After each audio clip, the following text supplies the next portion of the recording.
Some movies don't just break the rules, they rewrite them. They challenge what we're allowed to see, what we're told is acceptable, and sometimes what's safe to even talk about. These are the films that were shut down, pulled from theaters, blacklisted by governments, or pushed into the shadows of underground screenings. But why? Was it the subject matter, the timing, or did they just hit a little too close to home?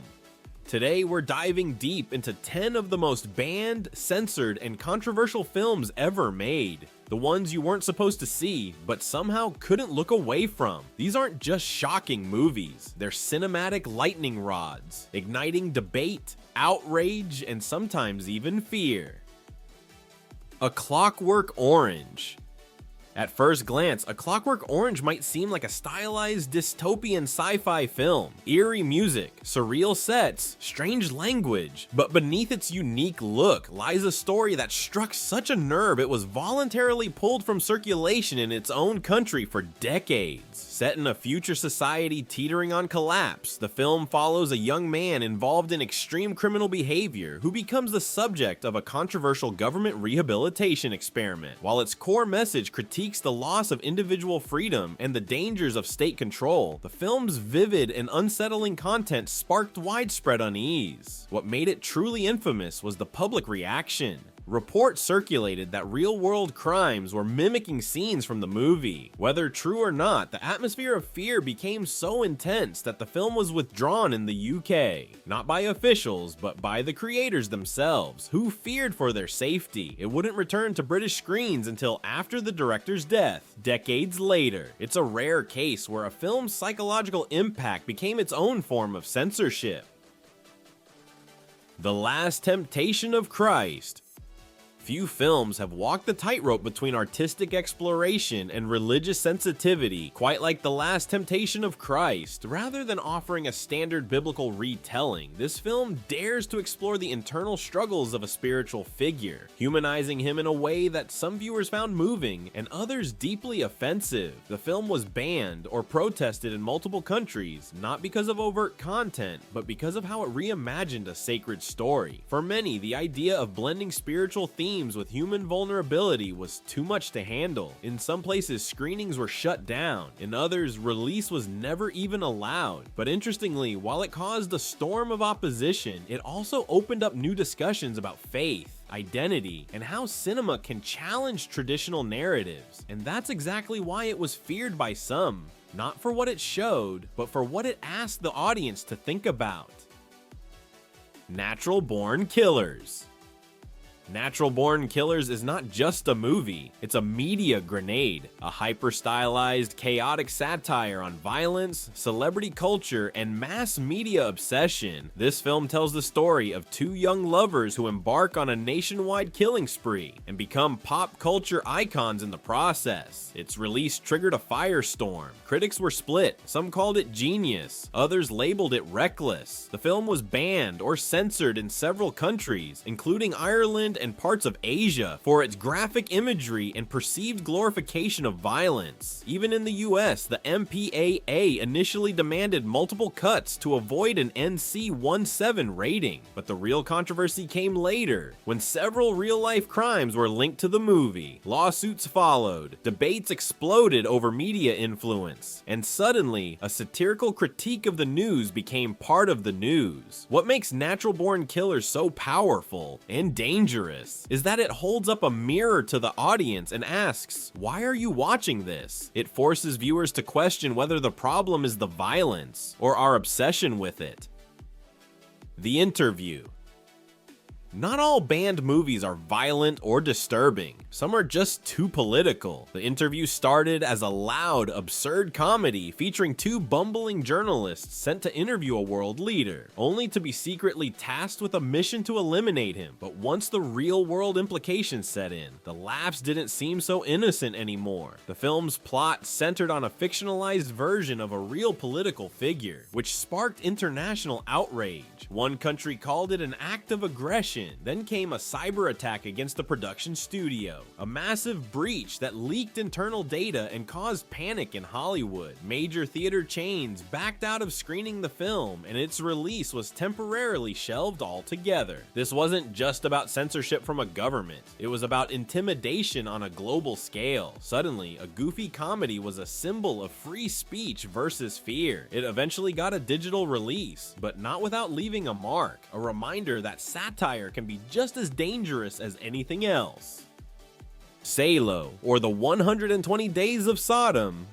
Salo isn't a horror film in the traditional sense. There are no jump scares, no monsters lurking in the dark. Instead, it presents a chilling reflection of authoritarian cruelty, told through one of the most disturbing narratives ever committed to film. Set in the final days of a totalitarian regime, it depicts a group of elites subjecting young people to a series of brutal experiments. The clinical, almost detached way the story unfolds makes it all the more unsettling. The film was banned in many countries, not just for its content, but for the questions it raised. It wasn't just about showing disturbing imagery, it was about forcing the audience to confront the real-life horrors of unchecked power and obedience. Even among film scholars, opinions remain sharply divided. Some view it as a necessary artistic provocation, others see it as crossing an irreversible line. Either way, Salo became a litmus test for how far art should go, and whether every story should be told.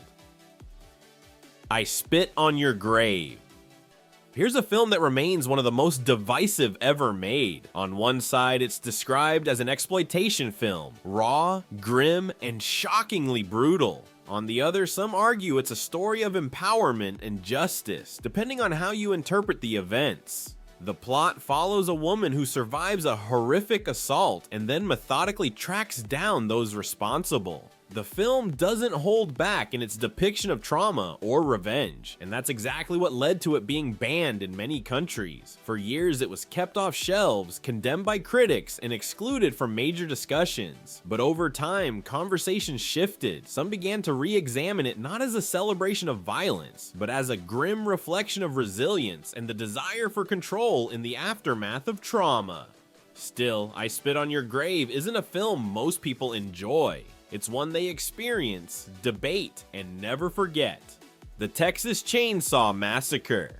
You don't always need gore to terrify an audience, and this movie proved it. The Texas Chainsaw Massacre was low budget, grainy, and shockingly effective. With most of the violence left to your imagination, it still managed to leave viewers shaken. That eerie atmosphere, the sound of a chainsaw echoing in the heat, and the bone-covered farmhouse, all of it felt too real, and that's exactly why so many countries pulled the plug. The UK banned it. Australia said no. Even some theaters in the US refused to screen it. Why? Because it felt dangerously authentic, like something that could really happen on a forgotten back road in the middle of nowhere. What made it worse, or better, depending on who you ask, was the claim that it was based on true events. That turned this fictional nightmare into something far more disturbing. Suddenly, audiences weren't just watching horror, they were witnessing a warning. Today, the Texas Chainsaw Massacre is hailed as a cult classic and a masterclass in psychological horror. It didn't just scare people, it unsettled them, and for that reason alone, it earned its spot on the banned list. The Evil Dead.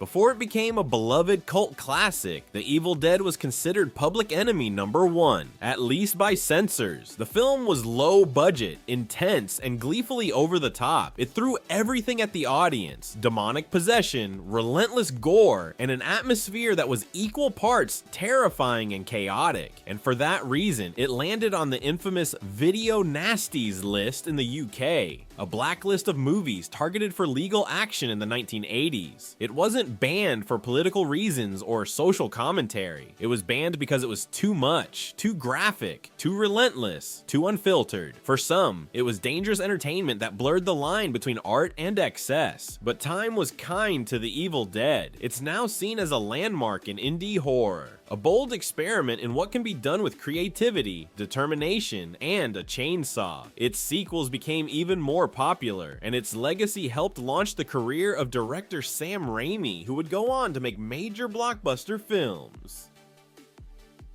Cannibal Holocaust.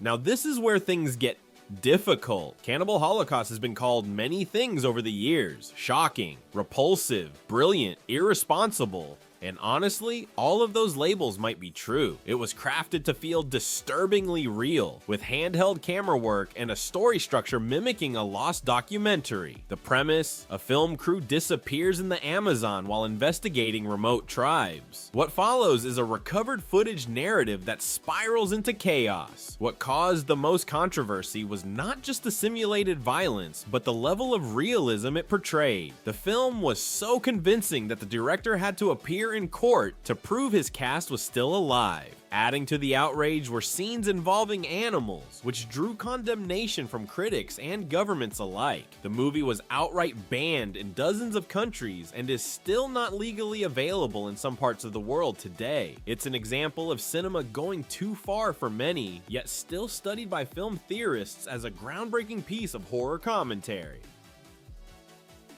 The Devils.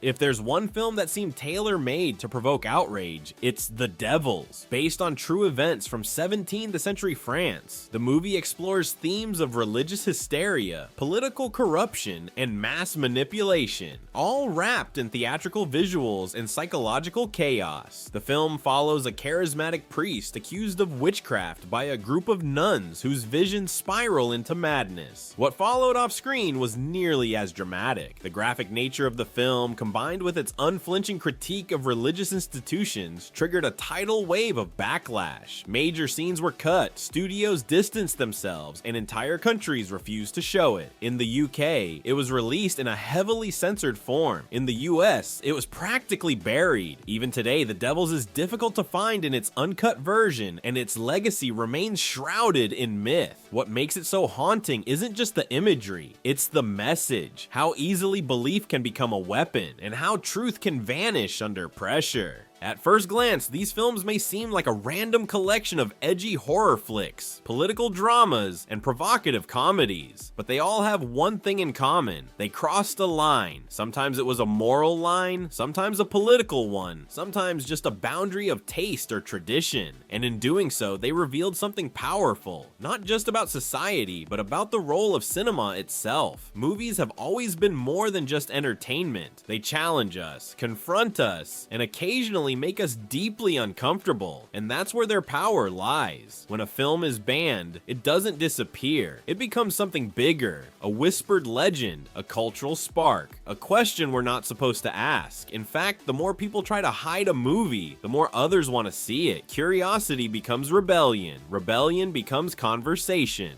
These films were pulled from shelves, buried in archives, or criticized into obscurity, but they survived. Not just because of controversy, but because they had something to say, and people were willing to listen. Some of these movies will challenge you, others might shock you, but all of them have earned their place in the history of cinema, not just because they were banned, but because they refused to be forgotten. So which of these films have you seen, and which one are you brave enough to watch next?